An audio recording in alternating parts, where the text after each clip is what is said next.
and so there are those challenges. But of all these cities, other than Atlanta, Birmingham is a surprise city, a pleasant surprise.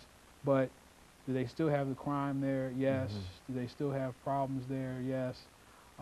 But it's the one city that might have some answers to some of the problems that we are seeing in some of these other cities. You know, Dr. Padgett, when you talk about all of these cities, it seems that this kind of information ought to be made known to those individuals who are talking about a new era in terms of moving beyond where we are and opportunities and et cetera. And I think Congress, we have an election that's scheduled here, and all of these things. This ought to be good material for those individuals who are talking about trying to improve the lives of individuals all across America. Now, I think we might be dealing with chocolate cities here, but there ought to be some kind of movement somewhere in Congress, somewhere with some kind of force that can deal with all of these problems, because it seems that these are national problems, even though we talk about chocolate cities and et cetera.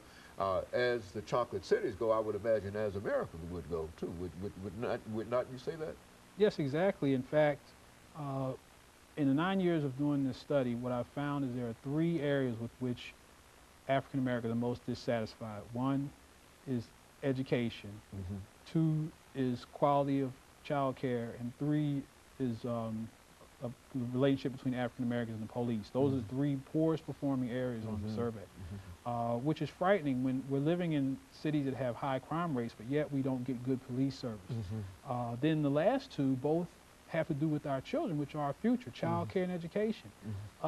There has to be a greater effort at improving education, and throwing money at education is not the answer. I mean, look at who we produce when we had nothing, when we had no money during the times of segregation, when we had children in little schoolhouses in the middle of nowhere, and yet a lot of those people have PhDs, MDs, JDs, and now we're not producing at that level when we had no money. And so the #1 factor in determining the success or failure of a student is the investment, the emotional investment, or real investment that the teacher has in that classroom. And apparently must not be happening today. I'm not going to say anything bad about teachers. Maybe they're handicapped, maybe they're in a position where they can't. But I think, where do our children spend the most time in these cities? At school. And that's where they are the most of the time. And that's where we lose our black males, is in school.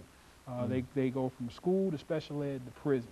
And I think that's the #1 area that we have to invest in. #2, and I learned this again, was with child care. I don't have any children, but people that I know who do say child care is extremely expensive, and good child care, it's almost a double-edged sword. I want to work so I can make money, but if I work, I can't be home with my kids, and then I spend all my money on child care. I don't have any money to improve. So there has to be some incentive, maybe some kind of tax break, or maybe something that could be done with incentives that can be given to either faith-based organizations and nonprofits to really make child care for women a lot more readily available.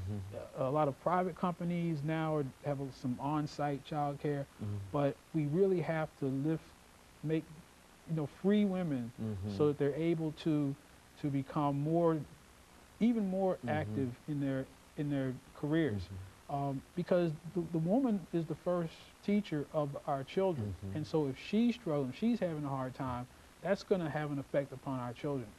And I don't have an answer for out-of-wedlock births. I don't have an answer for that, but we do know that whether these children are born in wedlock or out of wedlock, they spend most of their time either in child care or in school.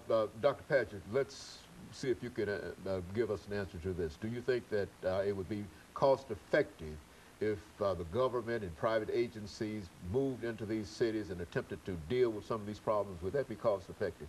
Yeah, I think that if we're willing to invest, $80,000 a year to imprison somebody, then we could, invest half of that, or even and send somebody to college for 4 years.